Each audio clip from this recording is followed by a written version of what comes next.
Ano kaya ang mayroon dito? Yan oh. Keyboard. Keyboard, malit na kabinet. Oh, may laro ng bata.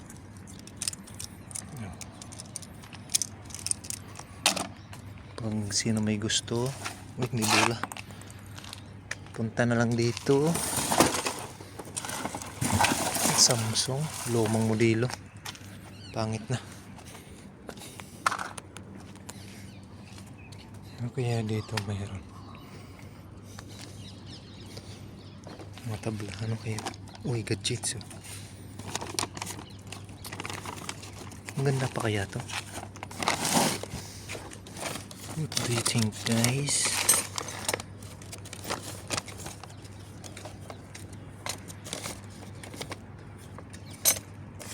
May tao kasi. Nahiya ako mag-buklat. Uy, mga gamit to. Dalhin ko na kaya to.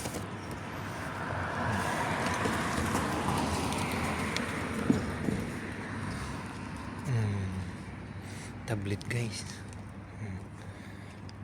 Pero may damage siya dyan oh. Pero tinatapon na nila yan oh. May mga damage. Tingnan natin kung magagawa pa to. Malalaman natin. Nasaan sino ang charging port? Nandyan, lumang modelo din ang charging port. Ba, may HDMI din eh. Ito pa. Apple, guys, Apple. Ariyo. Ano kaya ito? Paano kaya ito buksan? Yun. Yun. Ayun. Ayun na. Nasaan ay nagana pa to? Para naman maganda. Ay, may ano na. May kaunting hindi sa ano lang pala to. Sa doon natin to sa bahay kakalikutin. Kung nagana pa. Apple, guys.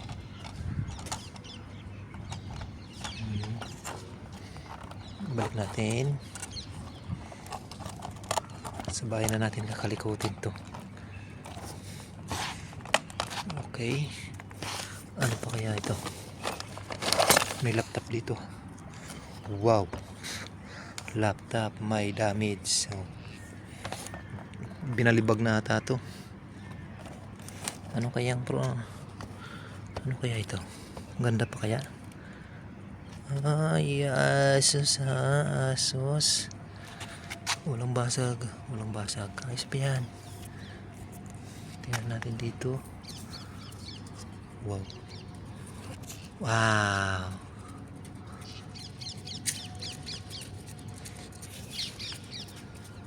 Intel Core i7. Uy, naglabo. Wait lang. Oh. Intel Core i7 8th generation. Kaya ito gawin natin ng aking kaibigan. Ano naman to?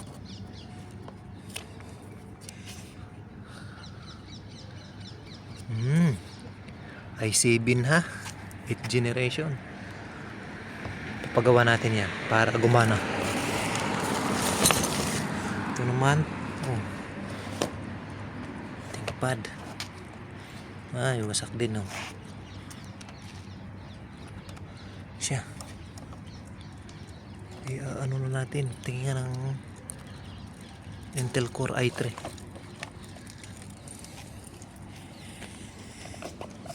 i3 lang siya, i3. Ayun, maganda. Removable ang baterya. Pero walang mga charger to. Nasaan kaya charger? Wala na. Siya, dala na ito lahat. Sige na. Hanggang dito lang, guys. At aking anuhin. Dadalhin sa bahay. Kakalikutin ko kung ano pa ang magagawa dyan.